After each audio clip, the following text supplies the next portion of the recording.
Ladakh. When you hear that name, you probably picture, vast, cold, high-altitude desert landscapes. Yeah, Maybe incredibly pure air, peaks just soaring into the sky. absolutely. It's iconic. For most people, it's definitely a travel dream, defined by that resilient culture, the ancient monasteries, the sheer scale of the Himalayas. Yeah, exactly. But today we're doing one of our deep dives, and we're actually looking not so much at the living culture, fascinating as that is, but deeper.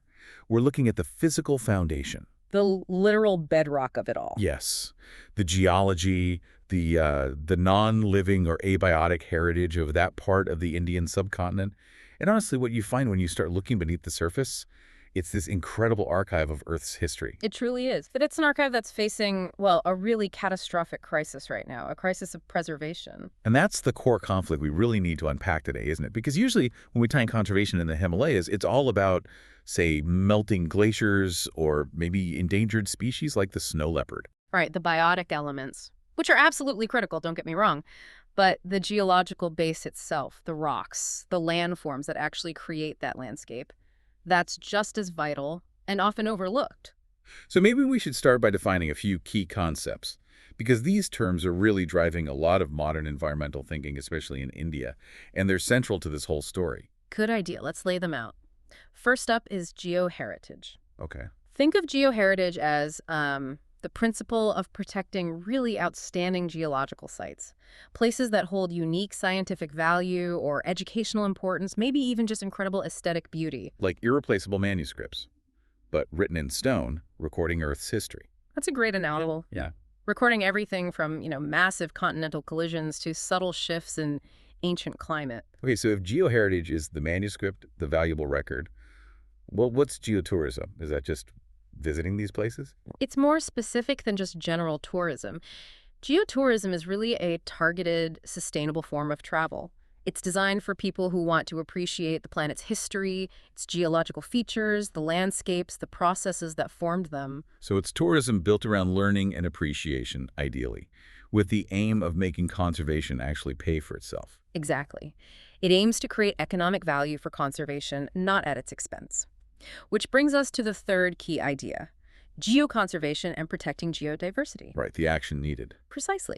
Geoconservation is about the urgent need to protect the sheer variety, the diversity of rocks, landforms, and even ongoing geological processes. This geodiversity holds vital knowledge. Knowledge about what, specific? Oh, hugely important things. Climate change history, how tectonic plates move, the evolution of landscapes and life, things that benefit society globally. And we have to stress this right at the start.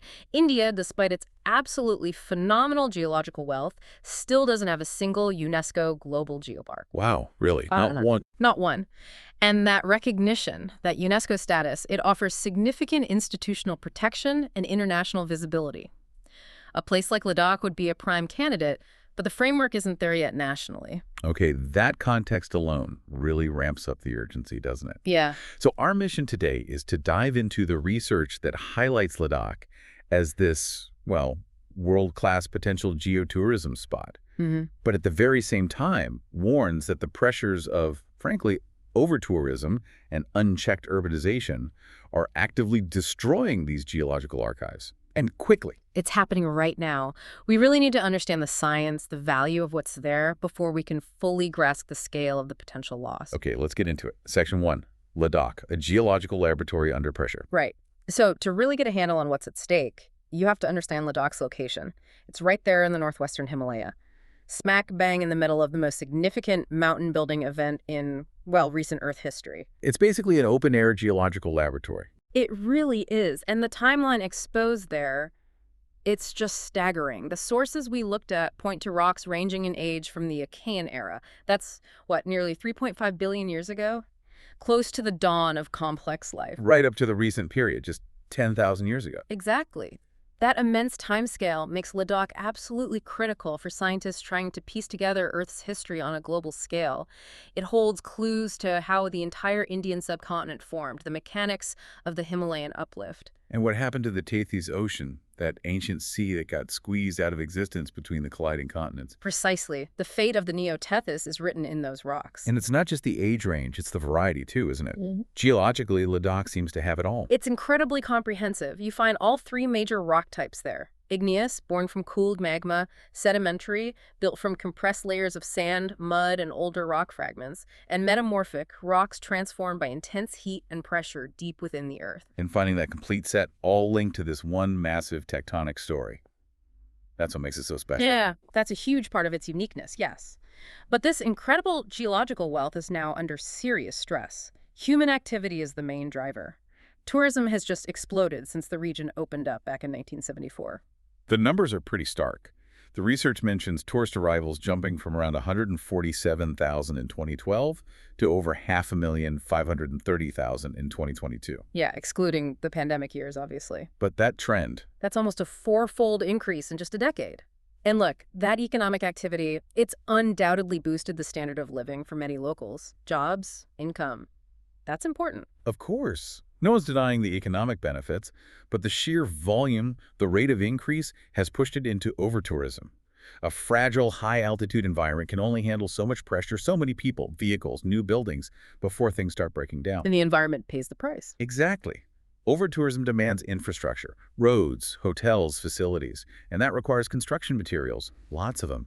So this human activity, layered on top of the natural stresses in a young, geologically active mountain range, it's massively accelerating environmental destruction, which is where the idea of geotourism comes back in, right, as a potential solution. Yes, the research we're looking at positions geotourism as a potentially crucial, sustainable alternative, a model designed specifically to counteract the negative impacts of mass tourism.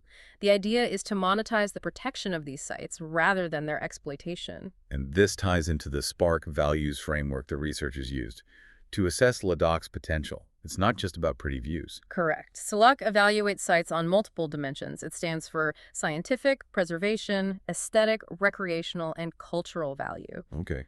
The research really emphasizes this deep connection between Ladakh's unique geoheritage, these amazing, often unexplored geological sites, and its distinct culture. Think about it.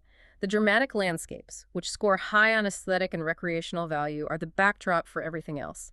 The monasteries perched on cliffs, the vibrant festivals, even unique cultural groups like the Aryan settlements mentioned in some studies. So the argument is, if you damage or destroy the geoheritage, you're fundamentally undermining the cultural distinctiveness too. They're linked. Absolutely intertwined. The goal of developing geotourism, using this SPARK framework, is to create a destination that enhances all five values. The revenue generated should then be channeled back into conservation, making the preservation itself economically sustainable for the local communities. A win-win, ideally. Okay, let's dig into the specific geological treasures themselves, the ones that are most valuable scientifically and most under threat. Where do we start? Maybe with the collision itself, the Indian plate hitting Eurasia. That's the perfect place to start. And the most dramatic physical evidence of that colossal event has to be the ophiolites. Ophiolites. Yeah. Sometimes called snake stones, right, because of their appearance. Yeah, often dark, greenish, sometimes with a sort of greasy feel due to the serpentine minerals. Geologically, they are absolutely spectacular. They represent segments of ancient oceanic lithosphere, literally fragments of the old ocean floor and the upper mantle beneath it. Scraped up and shoved onto the continent. Exactly. Abducted is the technical term. Scraped off the subducting Indian plate or the overriding Eurasian plate and thrust onto the land during that immense collision. It's mind-boggling, really. It means when you're standing high up in Ladakh, you might actually be walking on rock that once formed the deep sea floor of the Tethys Ocean. Wow, that is incredible violence on a geological scale. Millions of years of the ocean floor sinking, and then suddenly parts of it are pushed up to form mountains. It's the definitive proof that the vast Neo-Tethys Ocean existed there during the Mesozoic era between India and Asia. And Ladakh has some of the world's best, most complete examples. The research highlights sites like Nidar, Spongtang, Draz, and the Shiok ophiolites. And these specific ophiolites, they tell a more detailed story. Yes, the sources mention they show a supersubduction zone, or SSZ affinity. That's a complex geochemical signature, but essentially it tells scientists how the ocean closed. It wasn't just a simple collision. It involved complex processes above the sinking plate, influencing the types of magma generated. Okay. And the Shiok ophiolite in the Nubra Shiok Valley, that one's particularly important. It is, because it's noted as preserving a nearly complete sequence. You can see all the typical layers, the ultramafic rocks from the mantle at the bottom, then gabbros, then sheeted dikes, pillow lavas that erupted underwater, And finally, the deep sea sediments on top. Like a perfect cross-section of the ancient ocean crust. Almost textbook perfect, yeah. Having that full sequence exposed allows scientists to reconstruct the processes of ocean crust formation and its subsequent emplacement during mountain building with much higher confidence. Yeah. Losing access to sites like that means losing crucial pages from the story of how the Himalayas were born. Okay, so ophiolites are the ocean floor remnants. Yeah. What about the sediments that were deposited during the collision process? The flysch and molasse. Right, they tell the before and after story of the main impact. Flysch deposits, like the Lamayuru flysch, which is Triassic to Jurassic in age, represent sediments that accumulated in the deep ocean trench just before the final closure. So deep marine muds and sands being scraped up and folded. Exactly. You see these characteristic alternating bands often described as beautiful purple shale and green sandstone.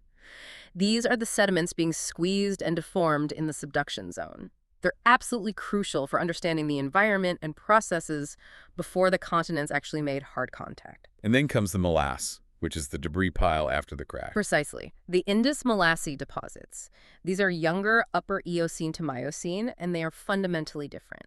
They're composed of continental material, shales, thick layers of conglomerates, which are like naturally cemented gravel, and sandstones. You can see them clearly near Hemis Monastery, for example. So this is the erosional debris from the rising mountains themselves. Yes, it's the geological signature of the mountains being built and immediately starting to erode.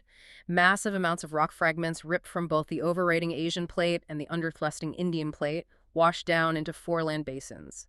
It's the direct evidence of the sheer volume of rock involved in that continent collision. And tragically, you mentioned these thick sedimentary sequences. Both flysch and molasse are easy targets. Extremely easy targets for resource extraction. They're relatively soft, often accessible, and contain sand and gravel. Prime material for construction aggregate. Will definitely come back to the severity of that threat. Okay. Moving from the ancient tectonics billions of years ago to much more recent times, the research highlights the importance of paleoclimate archives locked within quaternary sediments. These are relatively young deposits, geologically speaking. Yes, quaternary refers to the last roughly 2.6 million years, but often we're focused on the late quaternary, especially everything since the last glacial maximum, say the last 20-odd thousand years. These deposits are incredibly sensitive recorders of climate shifts. And this is where we find some of those iconic Ladakhi landscapes that tourists love but maybe don't understand scientifically, like Lamayuru, the moonland. Exactly. Lamayuru is famous for that almost unearthly, highly eroded, Badlands-type landscape. It really does look like something from another planet. It's incredibly surreal. I always just assumed that was formed by wind and water erosion over a very long time, but the research suggests a more dramatic origin. Yes, the primary formation of that landscape, the reason the thick sediments are there in the first place, is linked to a massive ancient landslide, probably triggered by an earthquake, so tectonically induced. It dammed the Lamayuru River. Creating a huge lake behind the landslide dam. Correct. A substantial paleolake formed. And over time, this lake filled with sediments. The deposits that make up the moonland are over 100 meters thick in places, and they've been dated to between roughly 35,000 and 1,000 years before present. And the crucial part is what's in those sediments. Absolutely. They contain fossils, tiny, delicate freshwater fossils, things like ostracods, which are little crustaceans, and gastropods, small snails. Why are tiny shells buried 100 meters up in the mountains so significant? Because they are like tiny, ancient environmental probes. Finding fragile freshwater species tells you immediately that this was a relatively stable, calm lake environment, not a raging river. But more than that, by analyzing the specific species present in different layers and the chemistry of their shells like oxygen and carbon isotopes, scientists can reconstruct past environmental conditions with amazing detail. So you can figure out past rainfall levels, Yeah. water temperature, salinity. Exactly, things like that. It gives us this incredibly high-resolution record of how the climate in the Western Himalayas fluctuated over the last 35,000 years. What actual climate change looked like on the ground back then. It's an invaluable archive. And there's a similar, but perhaps even more critical archive near Leh Airport, the Spitak site. Ah, Spitak. This site comes up repeatedly in the research as both incredibly important scientifically and critically endangered. It's a section maybe 50 to 70 meters thick, containing a mix of river deposits, fluvial, glacial deposits, and lake deposits like a stream. What makes Spituk so special and so endangered? Its unique and most vital feature is the presence of multiple layers containing seismites. Seismites, what are those? They are sedimentary structures, layers of sand or silt that have been physically deformed or disturbed by the shaking from ancient earthquakes while they were still soft. You see contorted layers, sand volcanoes, lode structures, essentially the fossilized signature of a massive tremor passing through the ground. So Spituk is literally a record book of past earthquakes in the Leh region. That's exactly what it is, a paleoseismic record. By carefully mapping and dating these seismite layers, geoscientists can build up a history of earthquake recurrence intervals, how often major quakes have happened there in the past. Which is unbelievably important for assessing future earthquake risk in a region we know is still tectonically active. Absolutely critical. This is a perfect example of why preserving geoheritage isn't just about saving pretty rocks or obscure scientific data. Protecting Spituk is about preserving information that can directly inform modern seismic hazard assessment, building codes, urban planning, potentially saving lives in the future. And its location near the airport makes it highly vulnerable to development. Okay, so Kalia Lakes give us climate and earthquake history. The research also mentions evidence of much colder and much drier periods too, glacial and aeolian features. Yes, Ladakh preserves evidence of dramatic climate swings. You see classic glacial landforms, big U-shaped valleys carved by glaciers like near Umla, Taru, and Phieng, and moraines, which are the ridges of debris dumped by melting glaciers. Some studies mention Indus Valley moraines dated back to around 430,000 years ago. 430,000 years, that points to truly massive ice ages in the past. Widespread glaciation, definitely. But then, in sharp contrast, Ladakh also holds evidence of intensely arid periods, preserved in its aeolian features. These are landforms shaped by wind. Like the famous sand dunes. Exactly. The Hunter sand dunes in the Nubra Valley, where you find the double-humped Bactrian camels, are a classic example of wind-blown sand accumulation during dry phases. There are also features called sand ramps near Shea and Cebu, which are essentially sand dunes climbing up mountain slopes. These indicate periods when the climate was so dry, wind was the dominant force shaping the landscape, particularly noted between about 25,000 and 17,000 years ago. So you have evidence for massive glaciers, huge lakes, intense earthquakes, and arid, windswept dunes, all recorded in the geology. It's quite a dynamic history. Incredibly dynamic. And that dynamism isn't just in the past. There's still significant geological energy at play today, which brings us to the geothermal resources and igneous wonders. Right, the hot springs. Chumathang and Puga are mentioned as major geothermal fields. Yes, located right along the suture zone, the geological scar marking where the Indian and Asian plates collided. The heat escaping from depth is significant. Water temperatures in the hot springs reach 85 to 95 degrees Celsius. Boiling point at that altitude is lower, so that's very hot. But this isn't just a natural curiosity, is it? There's real potential here. Huge potential, particularly Puga. It's considered perhaps the most promising geothermal energy site in all of India. Estimates suggest a potential power generation capacity of around 50 megawatts. 50 millennia. For a remote, high-altitude region like Ladakh, reliant on, diesel generators or distant transmission lines, 50 milledoi of clean, reliable, local energy would be transformative. Absolutely game-changing. It could be the cornerstone for Ladakh achieving its goal of becoming a carbon-neutral region, powering local development sustainably, using a direct manifestation of the region's geoheritage. It's a perfect link between geology and modern needs. And Puga offers more than just heat, right? There's mineralization, too. Yes, the hot waters bring dissolved minerals to the surface. Yeah. Borax and native sulfur deposits are found there. And these minerals have traditionally been used in Soa Rigpa, the traditional Tibetan system of medicine practiced widely in Ladakh. So another direct link between the geology and the local culture and heritage. Exactly. It reinforces the interconnectedness. Okay, one last geological wonder mentioned. The zebra-stripe granites. That sounds intriguing. What are they? They sound cool, don't they? They are found in the Chumathang area. What you see is the older, darker granitic rock of the main Ladakh batholith. That's the huge mass of igneous rock formed from cooled magma deep underground during the collision. And cutting through this darker rock are these striking, crisscrossing veins of much younger, white leucocratic granite. Creating a kind of zebra stripe pattern. Yeah, visually that's the effect. But scientifically, this pattern isn't just pretty. These younger veins represent later pulses of magma, potentially derived from a different source or under different conditions than the main batholith. Studying their chemistry in relationship to the older rock provides advanced insights into the complex evolution of the magma source deep beneath the Himalayas, the deep plumbing of the collision zone. Information you just couldn't get any other way. Okay. So we've established this incredible range of geological features, each telling a unique and vital story about Earth's history, climate, resources, even seismic risk. The scientific value is immense. Undeniable, which makes the next part of the story all the more tragic and urgent. We have to shift focus now to the anthropogenic threat, the human impact that is currently overwhelming Ladakh's geodiversity. This is where the wonder turns into a crisis narrative. Yeah. The sources are really clear that the biggest, most immediate threat isn't slow natural erosion. It's direct physical destruction driven by resource extraction. Yes. And it's directly linked to the boom in tourism and the resulting need for infrastructure and urbanization. Those soft quaternary deposits we talked about, the Lamayaru moonland sediments, the critical Spituk paleolake layers, they are incredibly easy targets for mining sand and gravel. How bad is it? Is there data on the scale of this extraction?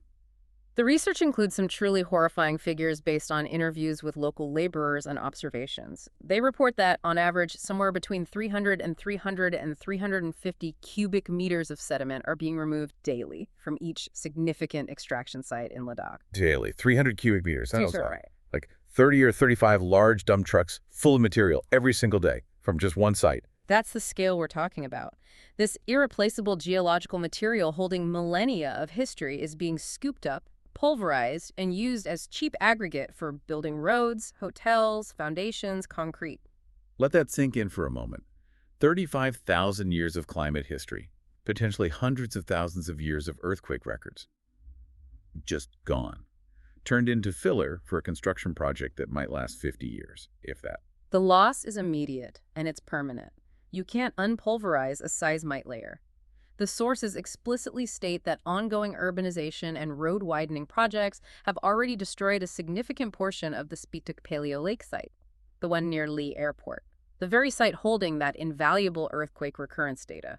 It's almost unbelievable. We're literally sacrificing our ability to understand and plan for future natural hazards for the sake of immediate, often poorly planned construction. It seems like a textbook example of what the academic paper refers to using social science theory. Cognitive dissonance. Explain that connection. Well, cognitive dissonance describes that mental discomfort people feel when they hold two conflicting beliefs, or when their actions contradict their beliefs.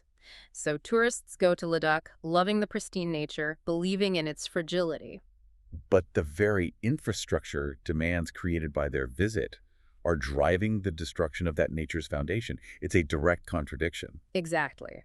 Highlighting this dissonance is important because it can be a catalyst for changing attitudes and behaviors, both among tourists and maybe even developers, if combined with education. The other main theory mentioned in the academic framing was protection motivation theory.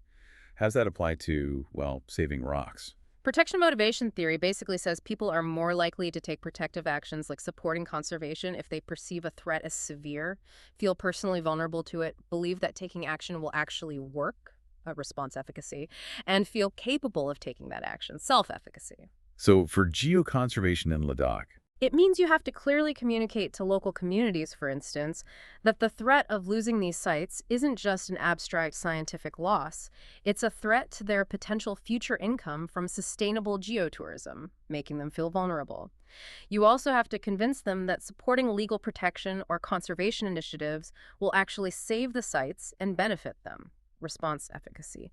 It shifts the focus from purely scientific value to tangible local concerns and potential benefits. Okay, so using this kind of academic lens, the researchers interviewed dozens of experts, geoscientists, tourism pros, and they identified 4 key drivers for developing successful geotourism there. That's right. The main drivers that emerged were offering quality geotourism services like guided tours, information centers, ensuring experiential geotourism, making it engaging and educational, highlighting the spark values we discussed earlier. And the fourth one? And the fourth one, which the analysis found to be the most statistically significant positive driver, was legislative requirements. Ah, so policy really matters, more than just having nice tours or pretty sites. That was the clear finding. Good services and experiences are important, yes.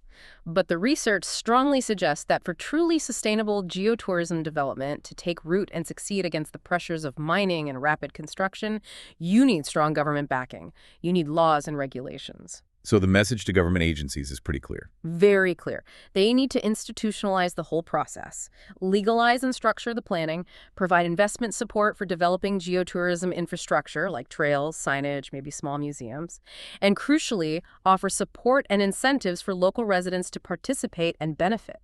Without that formal legislative framework, conservation efforts will likely remain piecemeal and ultimately lose out to short-term economic pressures. The research also included a detailed SWOT analysis for the proposed geoheritage sites, didn't it? Strengths, weaknesses, opportunities, threats. What did that reveal? It was quite comprehensive. They calculated a total weighted score, or TWS, based on the analysis. Both the internal factors, strengths and weaknesses, and external factors, opportunities and threats, scored above 2.5, which is generally considered the threshold indicating strong potential. So, quantitatively, the sites absolutely qualify and have huge potential for formal geoheritage designation. But the value is in the details, right? What were the major weaknesses and threats identified? Those seem most relevant to the current crisis. They are indeed the most urgent takeaways.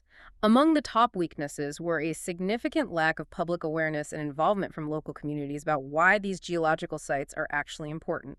People might see Lamayuru as a weird landscape, but not grasp the climate data it holds. So if locals don't understand the value, they're less likely to protect it. Exactly. And they might not resist or report illegal extraction if they just see it as digging up dirt.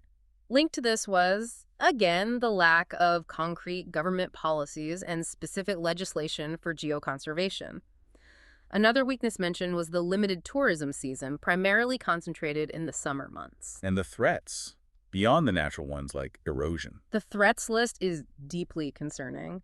Illegal mining for construction materials was right at the top, as we've discussed, but also things like unmindful sampling by collectors. This could be researchers, students, or even hobbyists taking rock samples or fossils without proper permits or documentation, which destroys the scientific context of the site. Like tearing pages out of that stone manuscript. Precisely. And then there's general pollution from increased tourism waste disposal issues impacting sensitive areas.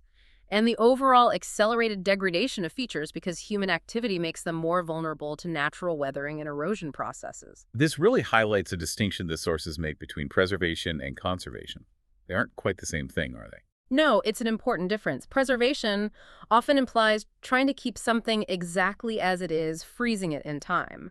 But in a dynamic geological setting like the Himalayas, with ongoing erosion, weathering, even tectonic uplift, that's simply impossible. Nature itself is constantly changing these sites. So geoconservation is more realistic. Yes, geoconservation isn't about stopping erosion entirely. It's about managing the rate and type of change, particularly mitigating the destructive human impacts. It's about retaining the scientific, educational, and aesthetic quality of the sites through active, sustainable management strategies. I can't stop the mountains moving, but you can stop the illegal digging. That's the core idea. And achieving this requires a truly holistic approach. You need the top-down legislative and bureaucratic support, absolutely. But the research strongly argues that this must be combined with bottom-up public support. And generating that support comes back to education. It comes back to education and demonstrating tangible benefits. You have to connect the dots for the local communities. Show them why these sites are globally important, how protecting them can lead to sustainable economic opportunities through well-managed geotourism, and how that benefits them directly. It needs to be framed as that win-win situation we talked about earlier. And zooming out again, that lack of a single UNESCO global geopark in India really feels like a symptom of this broader issue, doesn't it? A failure at a national level to fully recognize and institutionalize the protection of abiotic heritage. It really does feel like a major gap. Achieving UNESCO geopark status for a region like Ladakh wouldn't solve all the problems overnight, but it would provide a powerful international framework. It brings recognition, potentially attracts specialized funding for conservation and education, raises global awareness, and puts pressure on authorities to enforce protection measures against things like illegal mining. And Ladakh, with its complete geological story, its geothermal potential, its cultural links, it seems like an ideal candidate to become India's first. Absolutely. It could set a benchmark for the entire subcontinent. The academic perspective presented in the research is crystal clear.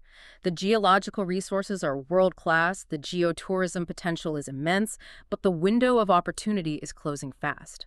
Without immediate coordinated action involving legislation, education, and community involvement, this irreplaceable archive is facing imminent and irreversible destruction. So we've journeyed deep into the geology of Ladakh today. We've gone way beyond those initial images of majestic peaks and monasteries. We've uncovered this unparalleled scientific treasure chest hidden in the rocks. From the Ophiolites telling the story of a vanished ocean and the birth of the Himalayas, to the morass, the debris field of that colossal collision, and then the incredible sensitivity of the Lemuru and Spituk sediments, archiving tens of thousands of years of climate shifts and ancient earthquakes. These abiotic features, they aren't just scenery. They hold fundamental keys to understanding how our planet works, how this entire subcontinent evolved. Geodiversity isn't some abstract scientific term. It provides tangible, invaluable information, real data on past climates that helps us understand future change, assessment of seismic risk that can save lives, connections to historical heritage, and even traditional medicine. It directly benefits society. Which is why the focus has to shift, and shift immediately towards sustainable management. This needs to be driven by effective legislation, informed by solid academic research, like what we've discussed, and crucially supported by the local communities. We have to ensure these natural geological workshops, these unique archives, aren't just ground into dust for short-term construction gains. The research specifically pointed out a weakness: the lack of holistic investment in making this geological story accessible. Things like interpretation centers, maybe a dedicated museum, well-designed educational trails. Yeah, bringing the story to life for visitors and locals alike, that's often missing. Which leaves us with a final, maybe provocative thought for you, our listeners. If those soft layered sediments near Leh Airport, the Spituk site, genuinely hold the seismite records that could help us better understand and prepare for future earthquake risks across the region, what is the true cost of losing that information forever when those layers are destroyed for aggregate? What value are we placing on short-term development versus long-term knowledge and safety? Exactly. And what responsibility do we all have as travelers, as citizens, as beneficiaries of scientific knowledge to insist that this incredible geological history, the very foundation of Ladakh, remains visible, protected, and understood for generations to come? The evidence suggests the foundation is literally crumbling under human pressure, and the time to act on this geoheritage crisis is unequivocally now.